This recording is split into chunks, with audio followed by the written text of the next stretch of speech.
Welcome, from Alpha to Omega.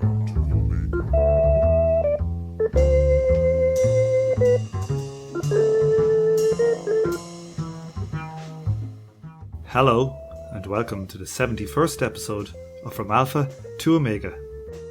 Today is Friday, the 5th of August, and I'm your host, Tom O'Brien. I'm delighted to welcome back Ugo Bardi to the show. Ugo is Professor of Physical Chemistry at the University of Florence and the man behind the Cassandras Legacy blog, where he writes about resource depletion, climate change, and renewable energy, amongst other things.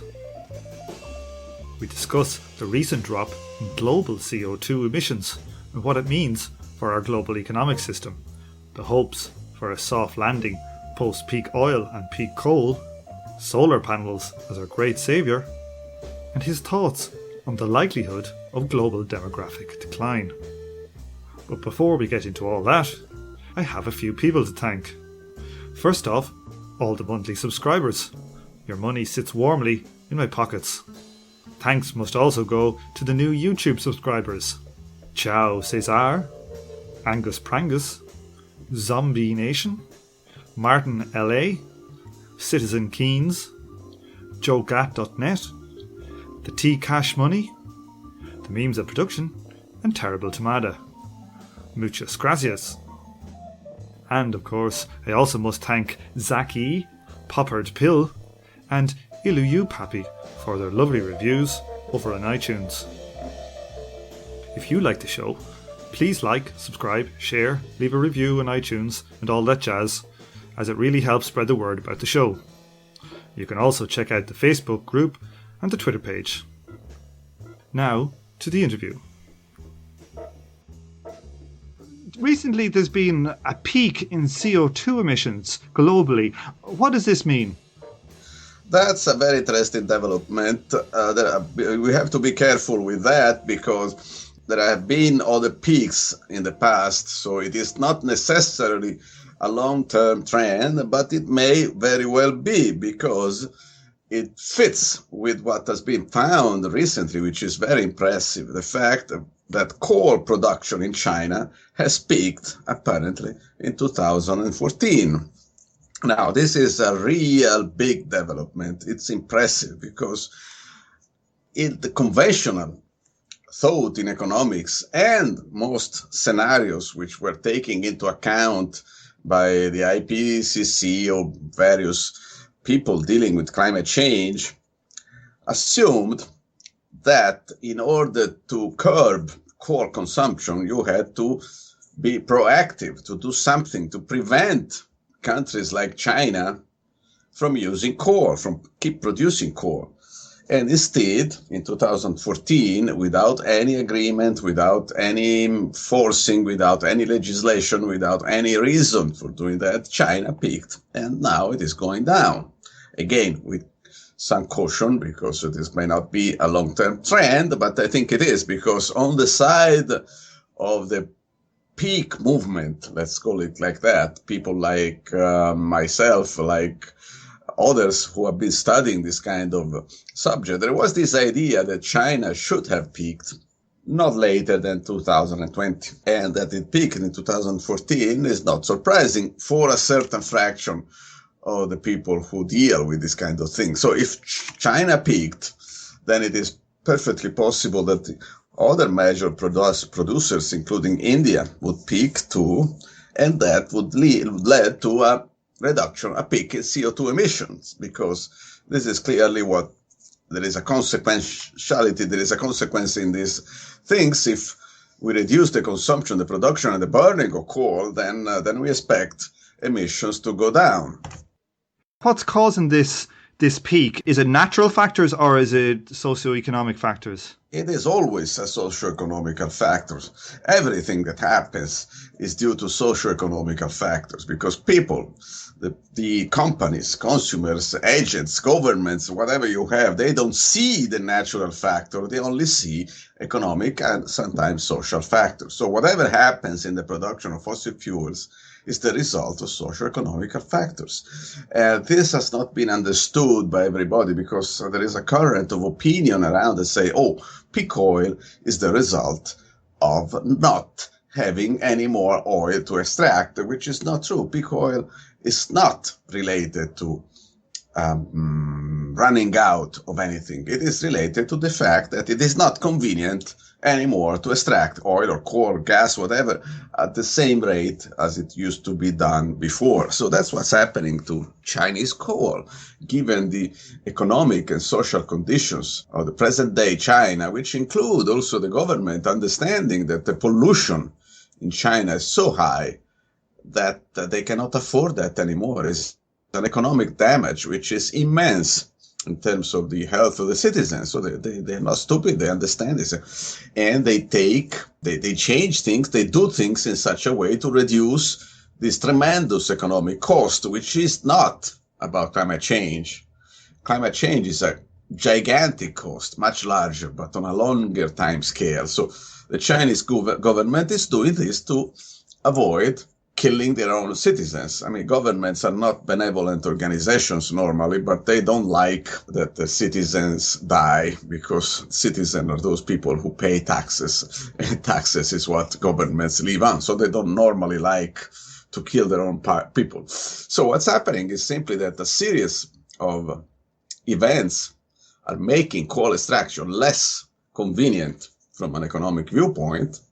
And then you have the peak. And this is the definition of the peak. The peak has always been a socioeconomic factor, the result, better said, of socioeconomic factors, which are combined several natural factors, which include depletion, but it is not the only one. There is depletion, there is pollution, there is damage to various elements of the ecosystem. There are competitors to coal, which are starting to bite into the profitability of coal, like renewable energy. So we are seeing an extremely positive trend, in a sense, which may very well lead to a reduction in emissions, which is occurring without the IPCC, the COP21, the governments, doing anything serious about that.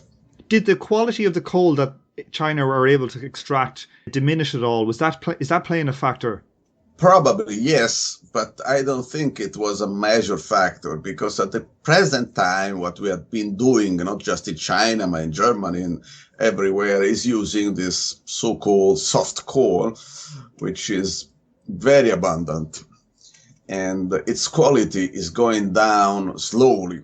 So it is a factor. Eventually, we will run out even of this kind of coal, but not so immediate as we are seeing now. There are a series of factors which are all converging into making coal extraction less profitable. So with Chinese coal, what percentage of their energy consumption is coal? It's a high percentage. China has been said to have built its industrial revolution, its present prosperity, the fact that double-digit growth in the GDP is all due to the fact that they had all this coal that was cheap, reasonably cheap, and so they built up their industry on that, cheap electric power, which is okay. At the start it was nice, but then as I said, I mean, the situation in China, as far as I know, is becoming really unsustainable because really too much pollution due to coal emissions. And there is this good thing that they are building up a renewable industry that is competing with coal. So things change.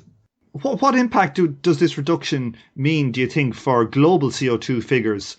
In my opinion, what we are going to see is an irreversible reduction in emissions. We are going to see that clearly in the next few years because the same factors which affect coal extraction in China are affecting coal extraction everywhere, but not just coal.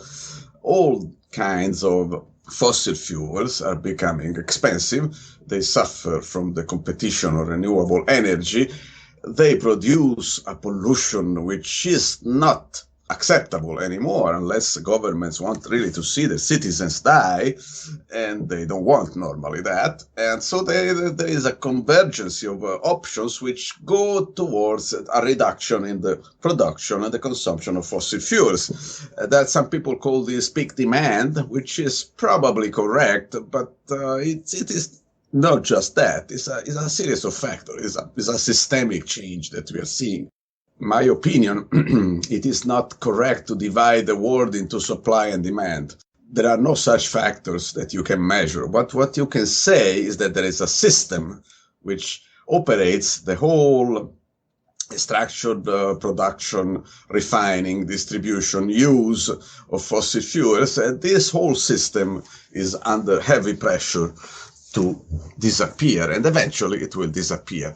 Now, this is a very good thing in several respects, because it means that what we thought was impossible to do, it is becoming possible, because we don't need international agreements. We don't need to go to take 10,000 people to Paris by plane in order to discuss how to reduce the consumption of fossil fuels, which is a little bit of a contradiction in terms, but we are seeing this trend, which is unavoidable and probably will be very rapid in the future. Again, it is a personal opinion of mine, but I've been studying how these complex systems tend to evolve, and what you find often is that they tend to evolve according to a behavior that I call the Seneca effect, or the Seneca cliff, which means that very often you see that a complex system switches to a different state by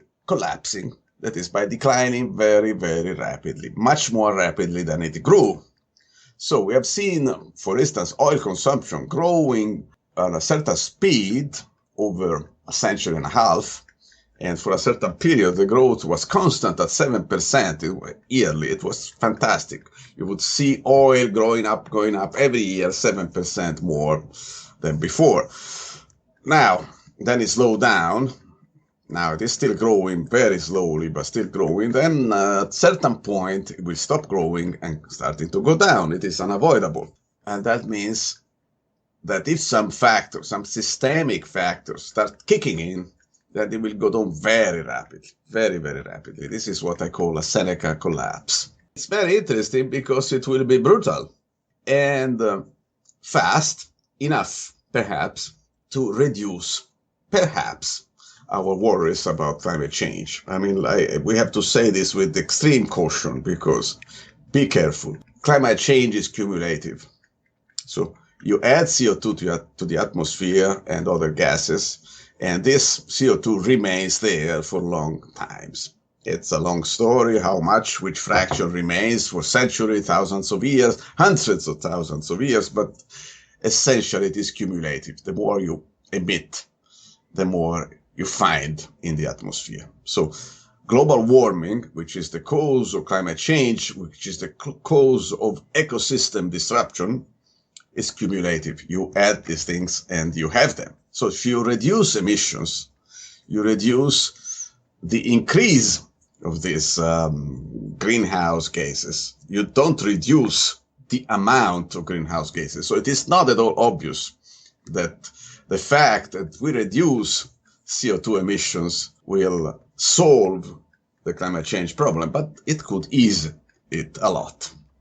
So do we have any statistics on whether Chinese energy output has increased or decreased during this period?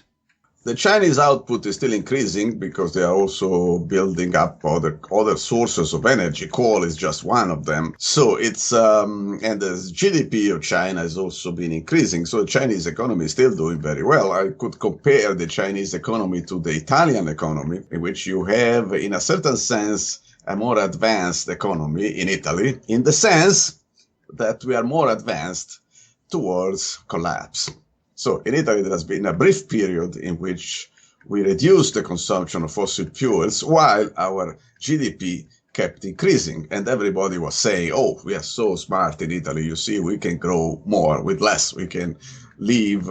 Our economy still grows even without fossil fuels. But then a few years later, what we saw is that the Italian GDP started going down too, because essentially the economy is something made using energy. It's an illusion, in my opinion, to think that you can grow your GDP without growing also the energy production and consumption, at least in the long run. You can have this decoupling for a few years. But again, GDP is a fleeting thing, is a measurement of something which is very aggregated.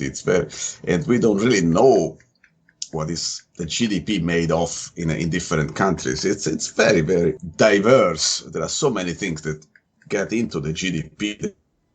Point, I think, much more to the point, it tells you what a country is doing, is how much energy that country consumes. And if you look at a country like Italy, and we reduced our consumption of crude oil of 35% over the past 10 years or so, that's a big change, and not a change for the good in terms of people wealth, in terms of material things. We see that the economy of Italy is contracting badly. The situation is not good.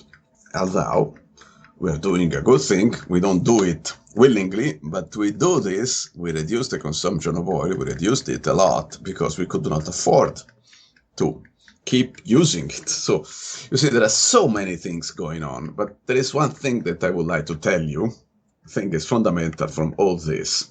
There are two strategies we face in order to try to survive. I don't use the term solve problems, because some problems cannot be solved. The point in which we are now, it is a question of survival for the entity that we call civilization. And civilization is threatened by two main factors, by the depletion of natural resources, and the other is the destruction of the ecosystem which produces the service that make civilization live. So we have to reduce emissions, we have to zero emission and fast. Otherwise, the whole Earth system goes to a state in which it is not obvious that we could survive as a civilization or even as human beings. So the point is, what do we do now? Do we focus on reducing emissions, or do we focus on keeping the energy services to civilization by pushing energy sources which are not fossil? So this is the basic question on which our future is pivoting. We make the right choice and we all die. We all survive. I'm sorry, we said it wrong. It may well be that even if we make the right choice, we all die. And that's what somebody said. In the long run, we are all dead, as you know. But the question is very fundamental. It's a question of strategy. It's being discussed now because the focus right now is on reducing emissions, on using legislation in order to reduce fossil fuel consumption and hence reduce emissions. It is based on a business as usual view that if we don't do anything, the consumption and the production of fossil fuels will continue going on from here to around 2100. But what we are seeing is that there are elements that indicate that the production and the consumption of fossil fuels could collapse in the next 10, 20 years. Could be. Now, if that happens, we don't need a carbon tax. We don't need emission target reduction. We don't need the intended national contribution that were discussed in Paris, because the system will by itself contract in such a way to reduce emissions faster than anyone would have thought possible. But if this is the case, then the trouble is a different one. Where do we get the energy that we need in order to survive? So if we don't put in the regulation, it might just do it itself, but it could be a very chaotic kind of a collapse. Not so chaotic. Not chaotic. Collapses are not chaotic. They have a logic, an internal logic. They happen because they are internally consistent. No, fair enough. I kind of meant more politically chaotic. Oh, that's already. It's not a problem. That's normal. When there is a crisis of resources, people are getting poorer, and they're not happy about that, and so they vote for Mr. Trump.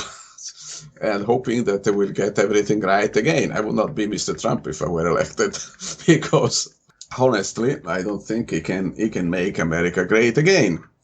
Just like we could try to, in Italy, we would like to elect a Parmesan cheese president, and that would make Italy great again. But that's a joke. I'm sorry about that. Sorry about that. But you see, there is no more hope for Mr. Trump to fix America, to fix the American system, than for us to use Parmesan cheese to solve the problems of the Italian economy. No, the situation is, the turmoil now is unavoidable because we are going down in terms of the economic capability of the whole system.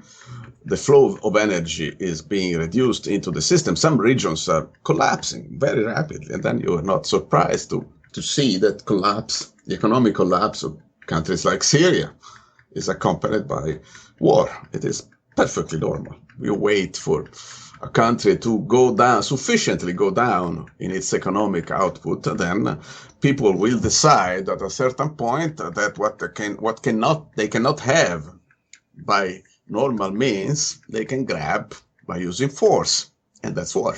Since 2008, when the crisis first hit, peak oil, there was a kind of a peak in interest, ironically, in peak oil, but that seems to have gone down in the last 7 or 8 years. Why do you think this is? Well, the collapse is happening in bumps, of course. What we saw in 2008 was a first element of a movement which is starting now. Again, I think, my modest opinion, the economic factors, an indication of the state of health of a country, but much more than the economic factor, like the GDP, the financial health of the system, everything, is what a country produces and consumes. That the metabolism of a country. It's a metabolic factor. So a country has an input of food, which is energy, and an output in terms of products, economic products, goods, in terms of its industry, its agriculture, and even the people it produces, because it has to produce a certain number of people to keep going, population. So these are factors essential for a country, like for a single human being. If you don't eat, then you may have some very good ideas in your head, but it is not possible for you for keeping going for a long time. So you see, for instance, in Europe, we had this big financial collapse in 2008, which corresponded immediately to a drop in the consumption of energy, and at the same time, a reduction in the economic output in terms of industrial production, for instance, of all European countries. Then most of these countries restarted, but they did not reach the levels previous crisis. Like for Italy, Italy went up a little bit slowly, then it is going down again, and the Italian economic system is going down and collapsing, essentially.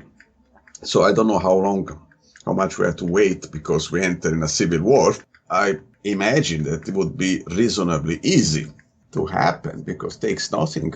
A country prosperous, like consider Syria as it was 10 years ago, 10 or 15 years ago. It was a quiet place with a solid government, solid enough that they could invade Lebanon, for instance, keep the army in Lebanon. Then they gave up. And then now they are in full disaster.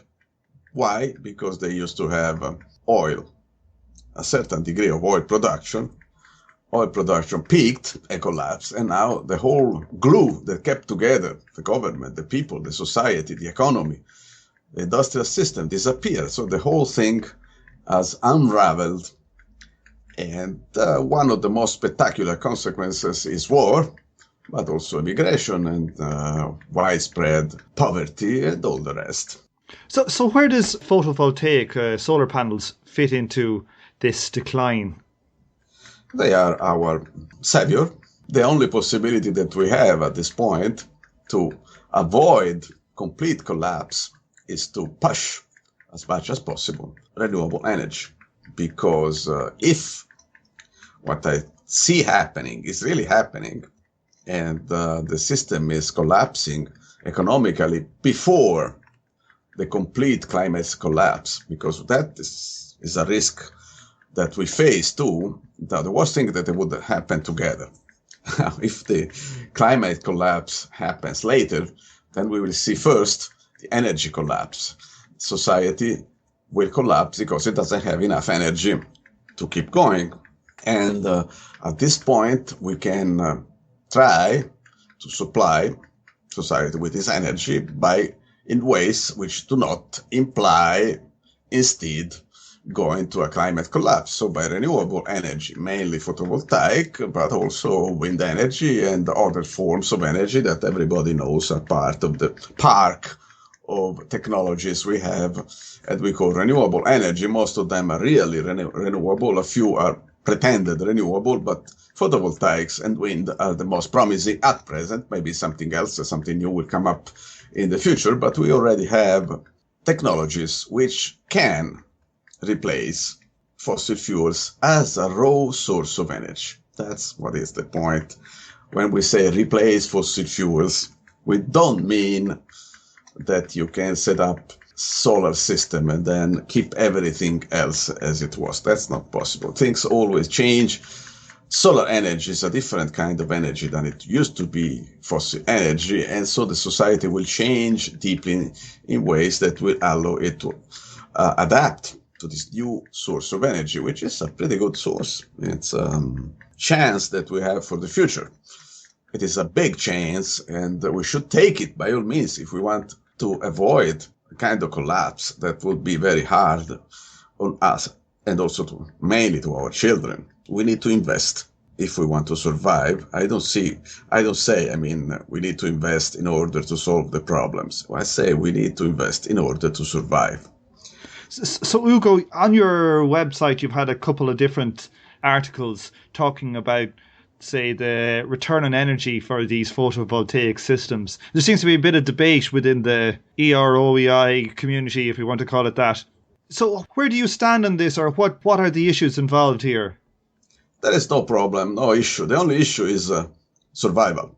I'm sure that if we wanted to invest enough in photovoltaic energy, we can survive. If we kept discussing and we don't invest, civilization as we know it will disappear. Some people will probably survive anyway, but we need to stop useless discussions and to act on what's going on. And we need to understand that a lot of this discussion is created by a certain degree of resistance to change, which is ingrained in the human mind. People don't want to change, so they rationalize that change is not possible. But we need to change, and we need to change now, and we need to change with the technologies we have. We cannot wait for the miracle technology that could save us, because there is no such a technology. It is unlikely it will happen. And generally speaking, you don't solve your financial problems by buying tickets for the state lottery. And so waiting for the miracle technology now is like trying to solve our problems by hoping to win at the state lottery. We are not going to survive in that way. So we need to start investing now, to invest a lot. That's the results of some calculations that we made with our co-workers. You see, photovoltaic energy is a good technology. Works. It has a good return. You spend some money to set it up, build a plant. It costs money. It costs energy. Then for 25 years, you get energy for free, which is very good. Excellent. It's a return that no other technology gives to you, essentially, especially because you don't have pollution out of a photovoltaic plant. Zero pollution, zero needs for fuel, modest needs for maintenance. I know the person who set up one of the first photovoltaic plants in Italy some 30 years ago, and the plant still works. It's fantastic. So we have this technology. We can use it. It can do us a lot of good because it gives us clean energy for free. Not bad, but we have to invest on it. All investments have a moment in which you have to pay money on the hope that you will get the money back in the future. And the problem is, how much do we have to invest in order to go through the transition which is in face of us, a transition which has two critical points. One is to avoid climate collapse. The other is to avoid the economic collapse. And it is possible. Our calculations indicate that it is feasible, but you have to invest much more than what we are investing now. Much more, at least a factor of 10 more. That's pretty possible. We're talking about a few percent of the world's GDP, and it's not impossible. It's feasible. The point is that in order to invest this kind of money in a system which is contracting, you have to take it from other sectors of the economy. And that's a problem. So think about the military. The military are spending enough now that if we were to spend what the military are spending now, we would have no problems. We go through the transition in 20 years and we get rid of fossil fuels in 20 years. But you cannot go to say, you do it if you like. Go tell to the military, gentlemen, I'm sorry, you are all fired because all the money we're spending for you will go to build photovoltaic plants. It's not going to work, unfortunately. So you see what the problem is. Any sector is desperately trying to cling to the resources it has. And so it would need a degree of agreement that at present doesn't exist. So one thing about renewable energies is that they take in a certain amount of energy and it's kind of capped. There's a certain amount of energy that comes from the sun every year, and similarly wind. And that in that kind of a system, we can't have essentially economic growth forever, that we need to somehow transition to a steady state economy. What would this mean for our lifestyles? This is not a big problem. It's unavoidable. You probably know something that the economist Kenneth Boulder said a few decades ago. Anybody who thinks that growth can go on forever on a finite planet is either an idiot or an economist. So this sentence is very well known, independently of what we do. We use photovoltaic energy, we go back to Middle Ages, we go back to Stone Age, we go extinct, or we keep growing using renewables, but modestly, because on this planet the amount of energy that comes down from the sun is limited. So eventually we have to slow down and adapt. That's unavoidable. The point is at which level do we adapt to the limits of the planet. So it is perfectly possible to adapt at a Stone Age level, because our ancestors up to some 10,000 years ago, a little more, there were probably a few billion people on the earth, and they were living in a situation that implied very little economic growth, because they were exploiting the available resources in ways that were probably reasonably sustainable. And then at relatively low level, I mean, it's perfectly possible that we could go back to that. Some people say that that's the destiny of humankind. It could be. Why not? Our ancestors did that, so who are we to think that we can do so much better than them? They have lived in that way for billions of years. We have been an industrial civilization for just a few centuries. So, I mean, are you sure that you can keep going like that? Or the other possibility is to go back to agriculture, which is also a long tradition. Our ancestors have been doing agriculture for 5,000, 6,000 more years. And so, say, they are one of our agricultural ancestors. You think a Sumerian priest would look at us and say, what do you think you're doing, you guys? We have been doing this. You see, we are in the city in Sumer, in the plains of Mesopotamia, and we have been doing agriculture for 3,000 years, and it works. Why do you want to bother with this silly idea of fossil fuels and industrial plants? That's also possible. Or we could keep an industrial civilization if we have a source of abundant and clean energy, which can only come from renewable technologies that we have. So we could do that. I think we will do it eventually. But on the Earth, we need to find a sort of stable situation because it's just not possible. There are limits to what you can do in terms of photovoltaic energy. Also, you cannot pave the whole planet with photovoltaic panels. There would be nothing left to eat anymore. So possibly we can use about 1%, a few percent of the area of the planet for photovoltaic plants, and that would give us a huge amount of energy, much larger than anything we are producing now. So that would be perfectly possible. And then again, we have to find some kind of stable state. I would like to remember, however, that in human history, the periods of rapid growth have always been the exception rather than the rule. Many civilizations were more or less stable, and they are being stable for hundreds or thousands of years. So I think we are going to some kind of similar situation.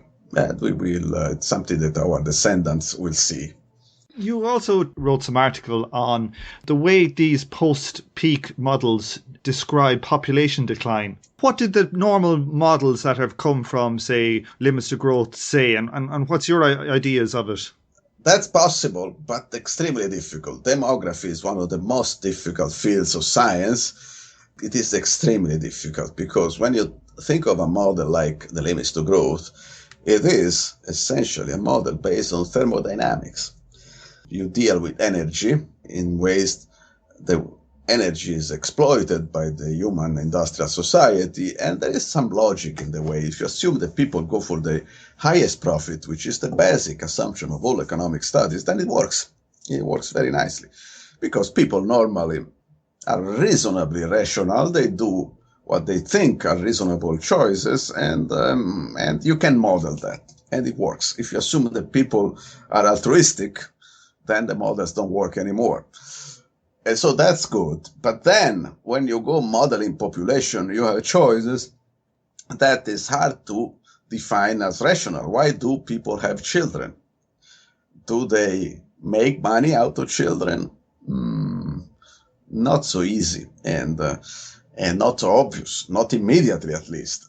And so it's very difficult. And the story is that the first limits to growth used as a guideline in order to create the model that described the whole world's economy, they used historical data. And they matched the reproductive rate of human beings with their income, finding what is very well known as the transition, the natality transition, which says that as people become rich, they tend to have less children, not more. And so they plugged in these results into the model, and they obtained a rather strange result that the economy would collapse, the world's economy would collapse around 2020, but population would keep growing up to 2040 and more, then to collapse, which is not so likely, in my opinion. Actually, it's absurd, because if you look at what happens during economic collapses, you see that in places like the Soviet Union, for instance, you have an economic collapse in 1991, and the population started declining immediately, actually even before the collapse, the economic collapse. So if you look at the more recent results of the same models, they say they modified the model, because really we don't know how people react to economic crisis in terms of natality. Do they want to have children? Do they want to have more children? Do they want to have less children? And so it is an unknown here we are facing. In my opinion, I think we are going to see something very close to what was seen with the collapse of the Soviet Union, but planet-wide. So we are going to see at the next big economic downturn, we are going to see an immediate decline of the world population. So the population will start declining immediately after the peak, I think. But then we're going to see that. So you looked into the experience of Ireland post-famine in the 1840s, 1850s. What did that display? A lot of things. The collapse of Ireland is so interesting, so full of lessons that we did not learn. It's incredible.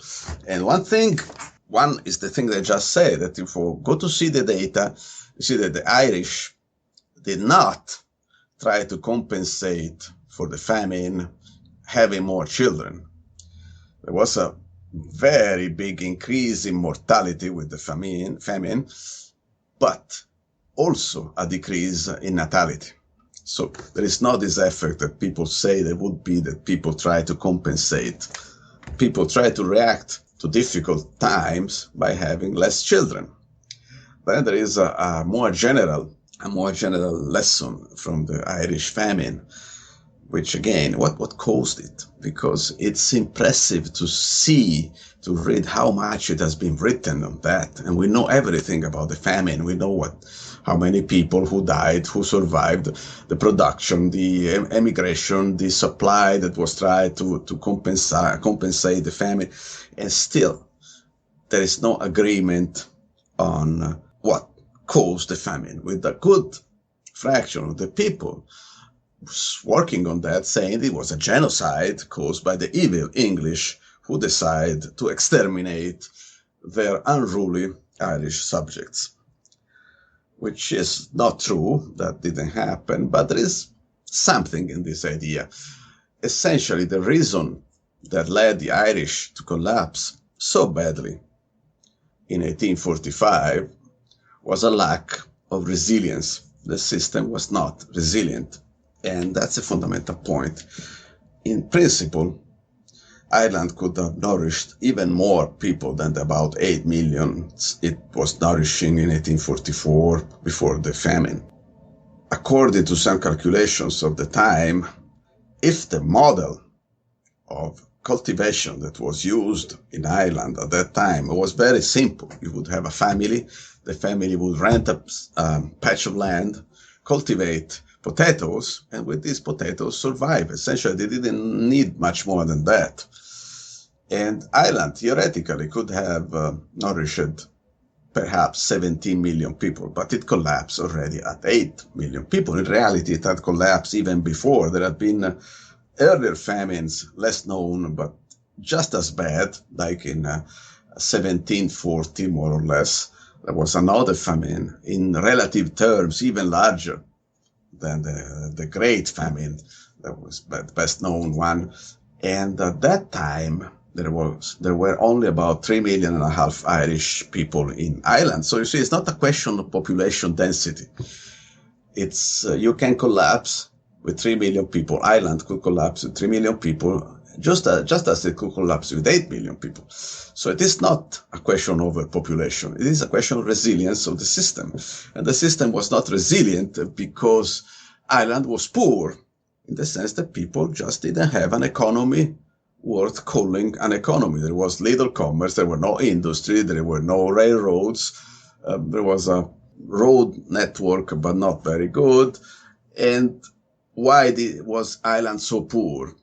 Because the English had been exploiting Ireland as if it were a colony, and they had no interest to have Ireland developing economically. So if you are very poor and you rely on agriculture, then you are subject to famines because the system is not resilient. You have your patch on land sufficient to nourish your family, but eventually there will be a bad year in which the patch will not produce enough. And then there are two possibilities. Either you have some money to buy food somewhere, or if you don't, you die. And that's what happened to Ireland. A non-monetarized economy is extremely vulnerable to famines, to this kind of disruption of the food supply. It's not a question of productivity. It's not a question of agriculture. It's a question of food supply, which is completely different. It's not just producing food. It's the capability to bring it to the place where it is needed. And this is done in our world with what we call the market. But if you don't have money, if you're very poor, you are shut off for the market, and you cannot afford it to buy the food you need. And that's what happened to Ireland. Also, an over-reliance on a single crop is a very risky strategy. Exactly, because you cannot, it's nothing wrong in using one crop. If it fails, you have your savings in the bank and you buy food from somewhere else, if you can. And you know that there is a very interesting story that we haven't been having famines in the world during the past 30 years or even more, which is very good. It's unbelievably good. From the last major famines were in the 1970s, and now we are famine-free so far. Why are we? It is a result of globalization. Globalization has created a worldwide market which is monetarized and which has created the capability to distribute food everywhere, and also created the financial instruments which create the market condition which allow poor people to get food, even if they cannot afford food. These are called the food relief agencies, which manage, I'm not sure how much, but probably a few tens of billions of dollars yearly to buy food, the excess food produced in some regions of the world, and distribute it in the poorest regions of the world. This is a market mechanism. It is goodwill in great part, but it is also a market mechanism which is conceived to help farmers in rich countries, which is okay. I mean, initially, the idea of food relief agency was to fight communism. It was said very clearly, we have to fight communism, and we do that also feeding the people. It was a very good idea, I think. And now we have this situation in which, as long as we can keep the globalized transportation system by containers, then famine will remain a thing of the past, which is good. I think there are some good things to be said about globalization, I think. And this is one. But the question is, for how long? It's interesting that I think, as far as I know, Ireland must be the only country that has a smaller population than it had in 1840. Is there any other country you can think? That's a good question. I had not been thinking about that. I think you're right. Most most cases, population has increased from the mid-19th century. So it's a good point. Ireland is a special case under many respects, but it should be looked over, because right now you caught me by surprise, and I cannot say. Some country which was very hard hit in some condition, but we should be looking it over. Anyway, Ugo, thanks very much for coming on the show today. Yeah, I hope you liked it. I said a lot of controversial things, and I think a lot of people will run after me with pickaxes and forks for what I said, but I will be wearing a fake bird, so I'm not worried about that. Very good.